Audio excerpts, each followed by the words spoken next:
Hello বন্ধুরা, প্রিয়া ইপসা কিচেনে তোমাদের সবাইকে স্বাগত। সামনেই দুর্গাপূজা, আর দুর্গাপুজোয় আমরা প্রত্যেকেই বাড়িতে কিছু না কিছু নিত্য নতুন বানিয়ে খাই। আজকে তাই তোমাদের সাথে শেয়ার করলাম দুর্গাপুজোর স্পেশাল চিকেন রেজালা। রেসিপিটা ভালো লাগলে প্লিজ আমার চ্যানেলটিকে লাইক ও সাবস্ক্রাইব করে দিও। তবে দেখে নাও আমি এটা কেমনভাবে তৈরি করি। চিকেন রেজালা করার জন্যে উইথ বোন চিকেন নিয়েছি 1 কেজি, আর দেখো চিকেনের লেগ পিস নিয়েছি, এরকম বড় বড় টুকরো করে কেটে নিয়েছি। কেটে চিকেনটা ভালো করে ধুয়ে নিয়েছি।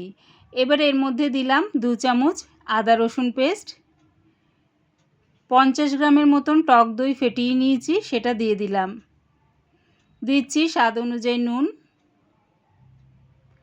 1 চামচ গোলমরিচ গুঁড়ো, আর দিলাম 2 চামচ রিফাইন তেল। এবারে সব কিছু একসাথে ভালো করে মাখিয়ে নিয়ে এটা আমি কম করে হলেও 1 ঘন্টা ম্যারিনেট করে রেখে দেবো। তোমাদের কাছে যদি হাতে সময় না থাকে তাহলে এটা আধ ঘন্টা হলেও ম্যারিনেট করে রেখো। ম্যারিনেট করে রাখলে কি হবে, চিকেনটা বেশ সফট হবে আর জুসি হবে। তাই চাপা দিয়ে এটা 1 ঘন্টার জন্য ম্যারিনেট করে রেখে দিলাম। একটা বাটির মধ্যে 1.5 চামচ পোস্ত নিয়েছি, আর নিয়েছি অর্ধেক কাজু 1 মুঠের মতন। এখানে প্রায় গোটা হলে 14-15টা আছে। সামান্য একটু জল দিয়ে এটা 5 মিনিট ভিজিয়ে রেখে দেবো।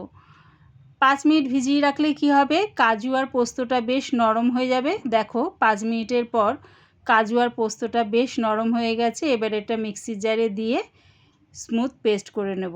গ্যাসটাকে মিডিয়ামে রেখে একটা কড়া বসিয়ে দিয়েছি। শুকনো কড়ার মধ্যে দিলাম 1 চামচ গোটা ধনে, 1 চামচ গোটা জিরে, হাফ চামচ মৌরি আর একটা জয়িত্রী।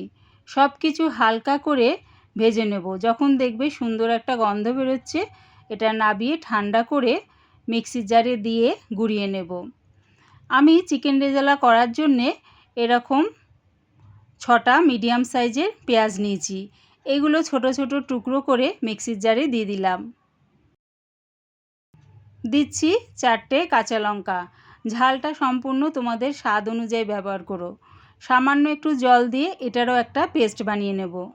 গ্যাসটাকে হাই ফ্লেমে রেখে একটা কড়া বসিয়ে দিয়েছি। এর মধ্যে দিয়ে দিলাম বেশ খানিকটা রিফাইন তেল আর 2 চামচ ঘি। ঘিটা অবশ্যই ব্যবহার করো, তাহলে চিকেন রেজালার স্বাদটা বেশ ভালো হয়।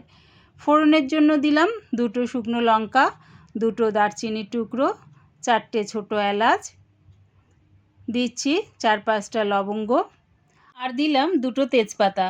ফোড়নটা তেলের সাথে একটু ভাজা ভাজা করে নিলাম। যখন দেখবে ফোড়নের থেকে সুন্দর একটা গন্ধ বেরোচ্ছে, তখন দিয়ে দিলাম পেঁয়াজ আর কাঁচা লঙ্কার পেস্টটা দিয়ে একটু তেলের সাথে নাড়িয়ে চাড়িয়ে গ্যাসটাকে মিডিয়াম টু লোতে করে চাপা দিয়ে এটা কষতে দেব। চাপা দিয়ে করলে কি হবে, চারিদিকে ছিটকবে না। তবে মাঝের মধ্যে চাপাটা খুলে একটু নাড়িয়ে চাড়িয়ে নিও, নাহলে নিচে লেগে যেতে পারে। 7 মিনিট পর চাপাটা খুলে দেখো পেঁয়াজটা আমার ভালো মতন কষানো হয়ে গেছে। আর এদিকে চিকেনটা আমি 1 ঘন্টার জন্য ম্যারিনেট করে রেখে দিয়েছিলাম। চিকেনের টুকরোগুলো এবারে কড়ার মধ্যে দিয়ে দিচ্ছি।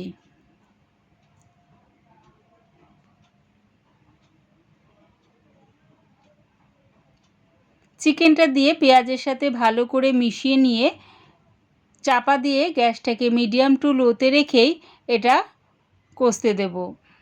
মাঝের মধ্যে একটু নাড়িয়ে চাড়িয়ে নেব। চাপা দিয়ে করলে কি হবে, চিকেনের থেকে যে জলটা বেরোবে সেই জলেই চিকেনটা আমার সেদ্ধ হয়ে যাবে।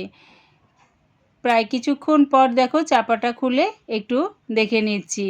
এবারে দিয়ে দিলাম ওই ম্যারিনেট করার যে বাদবাকি গ্রেভিটা রয়েছে সেটা দিয়ে দিলাম।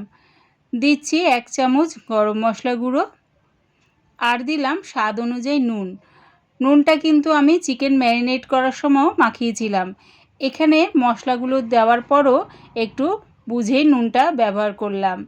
সব কিছু ভালো করে চিকেনের সাথে মিশিয়ে আবারও এটা চাপা দিয়ে গ্যাসটাকে মিডিয়াম টু লোতে রেখেই এটা হতে দেব। আরও 10 মিনিট পর চাপাটা খুলে দেখে নিচ্ছি। এবারে এর মধ্যে দিয়ে দিলাম কাজু আর পোস্তর পেস্টটা। কাজু আর পোস্তর পেস্টটা দিয়ে চিকেনের সাথে মিশিয়ে নিলাম। এইভাবে যদি পরপর মশলা দিয়ে চিকেনটা কষার জন্য চাপা দিয়ে গ্যাসটাকে মিডিয়াম টু লোতে রেখে করা হয়, চিকেন রেজালার স্বাদটা দুর্দান্ত হয়।